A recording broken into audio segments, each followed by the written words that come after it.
عمل مسرحي هام خاص بمراحل هامة في تاريخنا العظيم مصر. طبعا الصف الرابع مدرستنا مدرسة ميت الرخا رقم 1.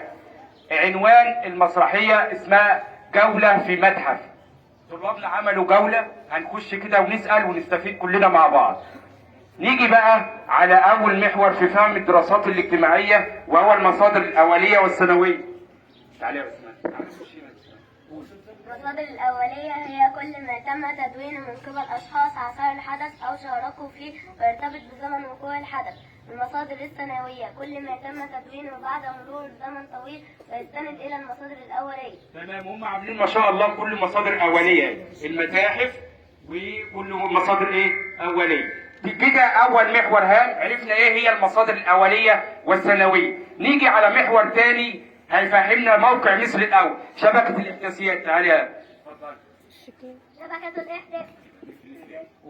شبكة الإحداثيات تطلق على خطوط الطول ودوائر العرض وتستخدم في تحديد الأماكن بدقة.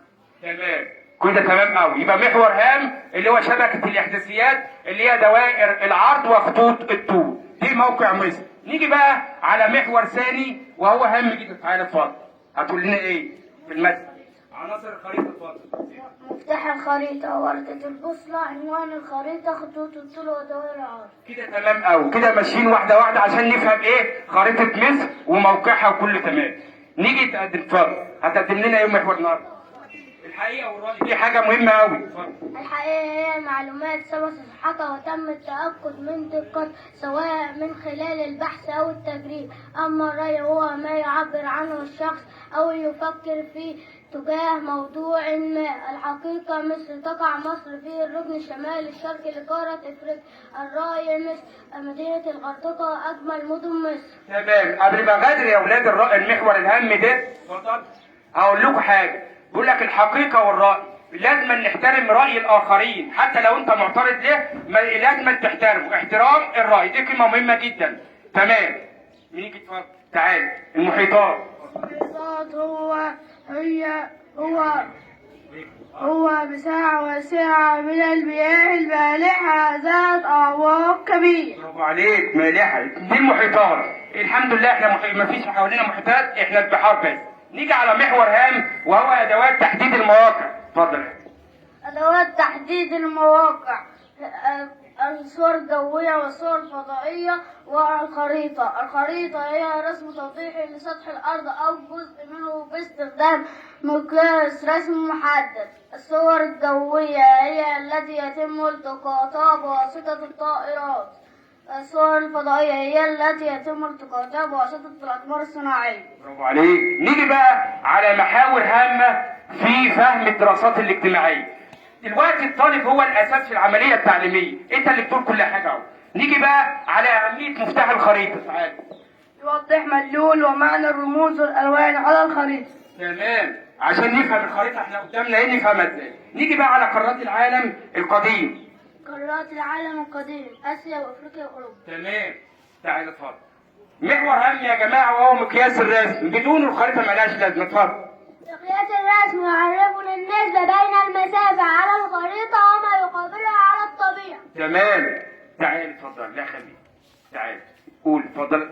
أنا محافظات الحدود أشترك مع الحدود دول مجاورة لمصر، وعددي 5 محافظات: محافظة شمال سيناء، محافظة جنوب سيناء، محافظة البحر الأحمر، محافظة مطروح، محافظة الوادي الجديد. برافو عليك. قبل ما ننتهي المحور دي يا ولاد، احنا في شهر أكتوبر، شهر الانتصارات، حافظنا على محافظات ايه؟ الحدود. نيجي بقى على محور هام وهو الصور الجوية والفضائية. اتفضل. الصور الجوية هي التي يتم التقاطها من مكان مرتفع في الجو باستخدام الطائرات. مميزاتها تعطينا صورة حقيقية لسطح الأرض أو تساعدنا في رسم خرائط. تمام تمام، بالدقة والتفصيل. محور هام بقى بعد ما عرفنا، نيجي بقى أهمية الخريطة. هنشوف. اتفضل يا حبيبي. أهمية الخريطة يستخدمها المعلم في شرح الدرس ويستخدمها التلميذ في المذاكرة. مهم جدا، برافو عليك. تعال هتقول لنا محور ايه في المتحف ده؟ وردة البوسطة تعالى مهمة جدا. أنا وردة البوسطة حدد الاتجاهات الأصلية والاتجاهات الفرعية،